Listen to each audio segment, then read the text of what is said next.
Welcome back to MA in English, ELT, TESOL and TEFL programs. This is MA Alert. Today, I am going to deliver this lecture on the paper of Language Syllabus and Curriculum Designing.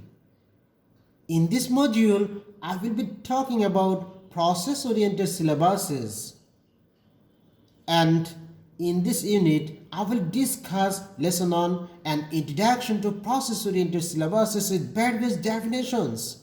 Lesson 2, emergence of process-oriented syllabuses. Lesson 3, major characteristics of process-oriented syllabuses. Lesson 4, different types of process-oriented syllabuses. Lesson 5, influential theories of language on process-oriented syllabuses. And Lesson 6, influential theories of language learning on process-oriented syllabuses in details.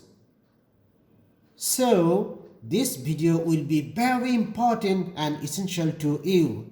Let's get started. Lesson 1, Introduction to Process-Oriented Syllabuses. A process-oriented syllabus is also known as Type B syllabus or Analytic Syllabuses. Communicative skills in the target language has led to the appearance of Type B syllabuses in which the focus has shifted from what should be learned, that is content, to how it should be learned, that is process.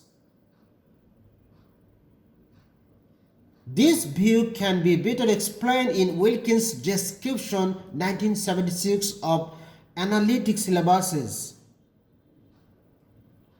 He writes, in analytic syllabuses, there is no attempt at this careful linguistic control of the learning environment. Components of language are not seen as building blocks which have to be progressively accumulated.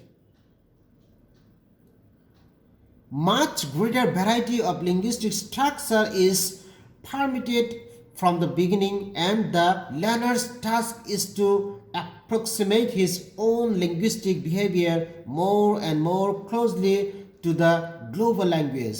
Page 2.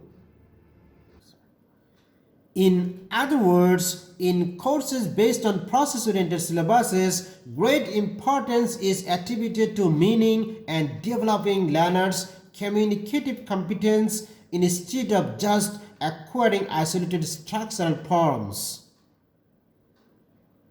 Besides, the rules of language are not explicitly presented to the learners, but rather learners are required to use their analytical skills and capabilities to synthesize the rules and convert the input they received into intake. Long and Crooks, 1991.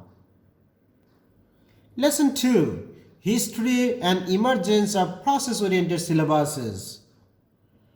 The formulation of a new type of syllabus became inevitable when dissatisfaction was targeted to the product-oriented syllabuses, for they just involve what to learn only. Even though the product-oriented syllabuses have been used with considerable successes over a long period of time, many modern linguists have come to see product-oriented syllabuses as the wrong organizing principle for learning and acquisition of a language, since effective language use cannot be ensured unless it is contextualized, involving ample social interaction for communicative competences. Therefore, the most commonly proposed alternative is to take process needs as the starting point and thereby to construct process-oriented syllabuses to replace the product-oriented syllabuses. The process-oriented syllabus did a lot to fill the vacuum that was caused by the drawbacks of the product-oriented syllabuses. Wilkins, 1976, White, 1988, Long and Crooks, 1993, are the contributed figures in positing and developing process-oriented syllabuses as a response, reaction, and the replacement of product-oriented syllabuses. Lesson 3. The major characteristics of process-oriented syllabuses. A set of characteristics have been attributed to process-oriented syllabuses by White 1988. He points out that unlike product-oriented syllabuses, process-oriented syllabuses focus on how language should be learned.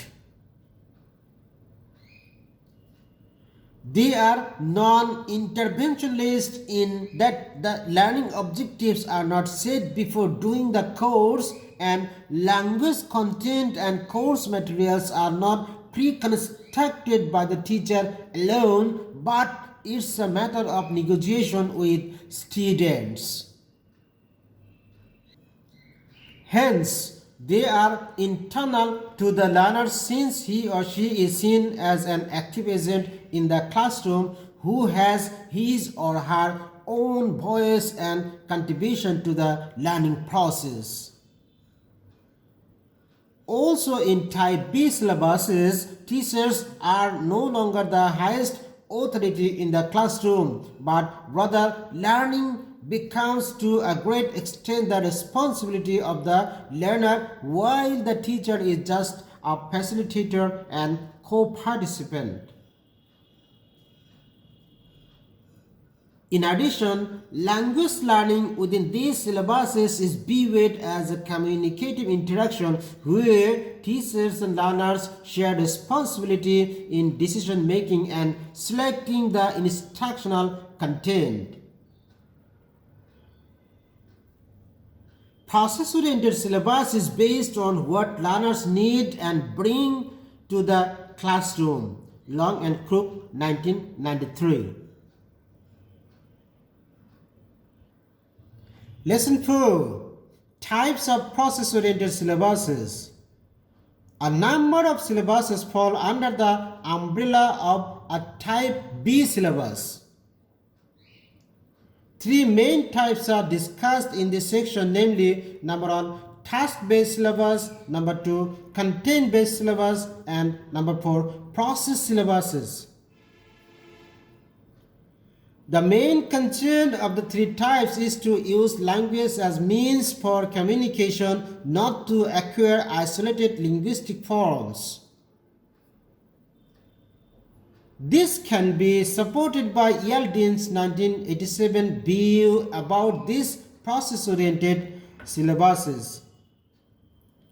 In this regard, Yelden declares all come via different paths to similar conclusion about language teaching. That the teacher's concern should be primarily with the route, not the goal, with what Rhetoric has called the learner's trajectory. Rhetoric et al. 1988 on. Along the way, procedures of linguistic syllabus design are considered marginally important if not irrelevant. Viewers, I will make separate videos on each of the above three categories of process-oriented syllabuses. Lesson 5. Influential theories of language on Type B process-oriented syllabuses. In fact, the three types, that is task-based, process-based, and content-based syllabuses, derive their principles from the learner-centered views of language, including Hallidian view of meaning potential, Himsian's communicative competence, and Austen's work, in addition to the principles of the communicative approach. According to Dilheims, in addition to his knowledge of grammatical structures, a person needs to have the ability to use language appropriately in order to be an effective communicator within a speech community, cited in Kumara Bhalibhadai 2006. Also, the speech act theory by Austen assumes that language is a vehicle of communication and a tool employed by speakers to express their needs, feelings, intentions, and thoughts. Furthermore, learner-centered pedagogies list some principles that should be followed in language classrooms. These principles, as stated by Richards and Rogers 1986, page 71, are as follows. Language is a system for the expression of meaning. The primary function of language is for interaction and communication. The structure of language reflects its functional and communicative cases and uses. The primary units of language are not merely its grammatical and structural features, but categories of functional and communicative meaning as exemplified in discourses. Lesson 6. The influential theories of language learning on Type B process-oriented syllabuses. According to Richards and Rogers' classification of language learning theories, the three Type B syllabuses fall under the umbrella of the condition-oriented theories. Their main concern is to teach language in relation to its socio-cultural context.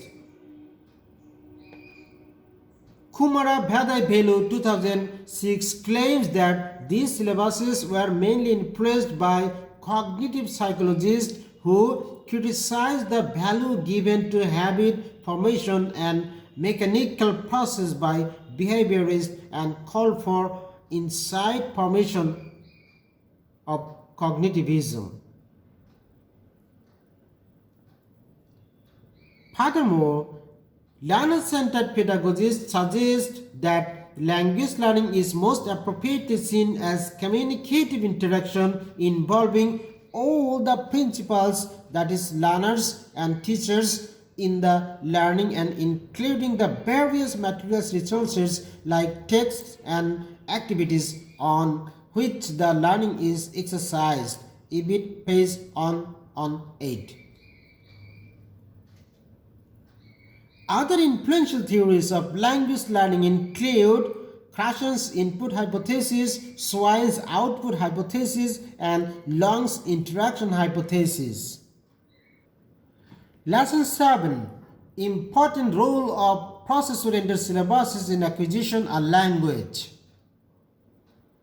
Krashen's hypothesis assumes that opportunities for second language acquisition are maximized when learners are exposed to language which is just a little beyond their current level of competence. Krashen 1981-1982 as cited in Noonan 2012, page 41. Swine's output hypothesis, on the other hand, emphasizes the role of output in facilitating second language acquisition.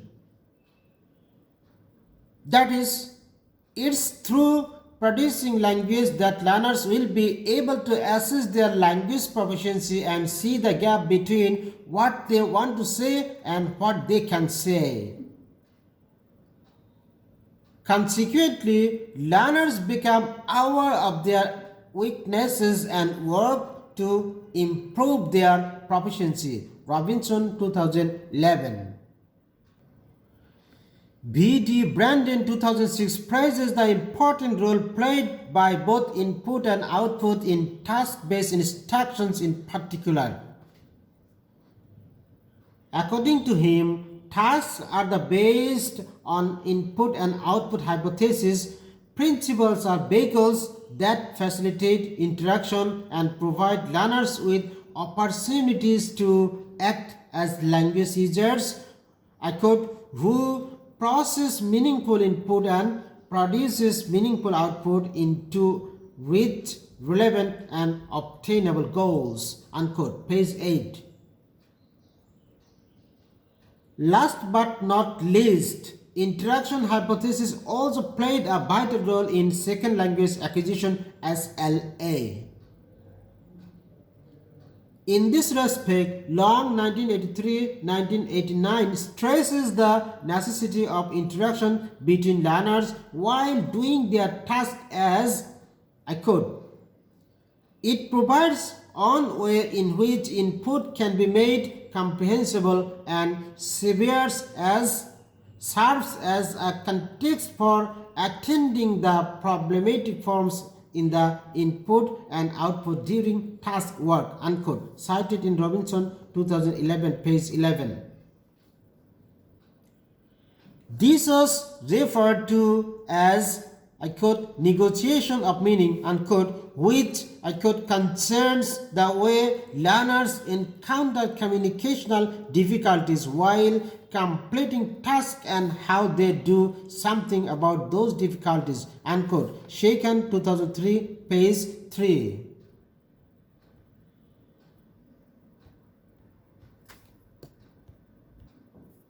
Viewers, in part 2 of this module of process-oriented syllabuses, I will discuss lesson 8, 9, 10 and 11, which are very important parts to learn about process-oriented syllabuses. Guys, in my subsequent next videos, I will also talk about each of the above 3 subtypes of process-oriented syllabuses. Number 1, task-based, number 2, content-based, number 3, process syllabuses, as well as number 4, skill-based syllabuses in details. Thank you.